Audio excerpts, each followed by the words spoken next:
Syria में असद सरकार का तख्ता पलट होते ही इजराइल एक्टिव मोड में आ गया है। गृह युद्ध की आग अभी शांत भी नहीं हुई थी कि इजरायली सेना ने सीरिया पर ताबड़तोड़ हमले शुरू कर दिए हैं। शुरुआत में तो इजराइल की सेना ने सीरिया के राजधानी दमिश्क में सरकारी भवनों को निशाना बनाया। दमिश्क में काफर, सूसा, अल मजिया हवाई अड्डे और माउंट कसियोन को इजरायली सेना ने एयर स्ट्राइक में निशाना बनाया। वहीं सीरिया में तख्ता पलट के बाद से लगातार नए घटनाक्रम हो रहे हैं। देश के एक बड़े हिस्से पर विद्रोहियों का कब्जा है, लेकिन अमेरिका के साथ साथ तुर्की भी सीरिया को लेकर अपनी रणनीति पर फोकस है। लेकिन इजराइल लगातार आक्रामक रुख अख्तियार किए हुए है।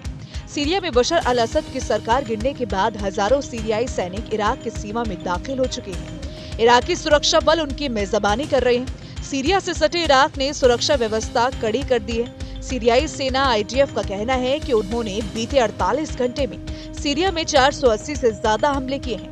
सीरिया के कई शहरों में हथियारों के डिपो और anti aircraft batteries production site पर ताबड़तोड़ हमले किए गए।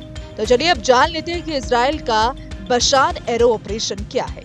इजरायली सेना IDF का कहना है कि हमारी वायुसेना ने सीरिया के स्ट्रैटेजिक हथियार भंडारण पर 350 हमले किए। दमिश्क, होम, स्टार्टस, लटाकिया और पलमायरा में बड़े पैमाने पर anti aircraft batteries, missile, drone, fighter jet और टैंकों को नष्ट किया गया। इसके साथ ही ग्राउंड ऑपरेशन के तहत अतिरिक्त 130 एयर स्ट्राइक किए। इजराइल के रक्षा मंत्री ने बताया कि हमारी सेना ने सीरिया का नौसैनिक बेड़ा भी पूरी तरह से तबाह कर दिया। सेना का अनुमान है कि उन्होंने बशर अल असद के 80% तक सैन्य ठिकाने नष्ट कर दिए। इजराइल ने इस ऑपरेशन को बशान एरो नाम दिया है। सीरिया में अलकायदा से जुड़े सुन्नी विद्रोही गुट HTS का कब्जा हो गया है। बशर के रूस भाग जाने के बाद इजराइल ने सीरिया के सैन्य ठिकानों पर हमला कर दिया। सिर्फ हवाई हमले ही नहीं बल्कि जमीनी स्तर पर भी इजरायली सेना सीरिया की सीमा के भीतर घुस गई।